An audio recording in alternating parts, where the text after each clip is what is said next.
আসসালামু আলাইকুম। আজকে একটা সহজ রেসিপি টমেটোর খাট্টার অনেকভাবেই করি, আজকে যেভাবে করলাম সেটা তোমাদের সাথে শেয়ার করছি। গরমের জন্য খুবই ভালো, ভীষণ গরম পড়েছে, টমেটো এখন সস্তা, বেশি বেশি করে খাট্টা খাবা, টক খাবা।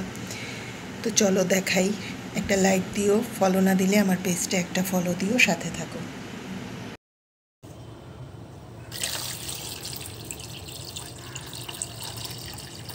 গরমে খুবই উপকারী খাট্টা, কীভাবে রান্না করি সেটাই দেখাচ্ছি। সামান্য মরিচের গুঁড়ো সব হাফ চামচ, হলুদ হাফ চামচের অনেক কম, ধনিয়া জিরা 1 চামচের একটু কম, আর 1 চামচের একটু বেশি লবণ। এই গরম পড়ছে, শরীরের জন্য হচ্ছে খাট্টা এখন সবচেয়ে উপকার।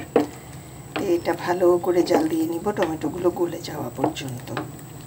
এটাকে আমরা বলি টমেটোর টক বা খাট্টা। যারা আমার ফেসিয়ালের আখ্যানকে এখন একটা ফলো দাওনি, লাইক দাওনি, একটা ফলো দিও, লাইক দিয়ে পাশে থেকো। আমার ইউটিউব চ্যানেলও ফেসিয়ালের আখ্যান নামে, সাবস্ক্রাইব করলে অনেক খুশি হব। হয়ে গেছে, টমেটোগুলো সব গলে গেছে, দেখতে পাচ্ছ। এখন এটাকে বাগার দিয়ে দিব সুন্দর করে। এর জন্য বেশি করে পেঁয়াজ রসুন নিয়েছি, তেলে লালচে করে ভেজে নেব। পেঁয়াজ একটু লালচে হয়ে আসলেই দিয়ে দিব 5 ফোড়ন। 5 ফোড়নের সুন্দর ঘ্রাণটা বের হলে তারপর দেবো ধনেপাতা। দিয়ে দিচ্ছি একটু ধনেপাতা, এভাবে কাঁচাও দেই, এভাবেও দেই, এভাবে আবার ফ্লেভারটা খুব সুন্দর বের হয়। ব্যাস, জাস্ট এই 10 সেকেন্ডের মতো। এখন এতে দিয়ে দিব টমেটোর খাট্টা। ব্যাস দেখো হয়ে গেছে, ফুটে উঠলেই তুলে নিচ্ছি।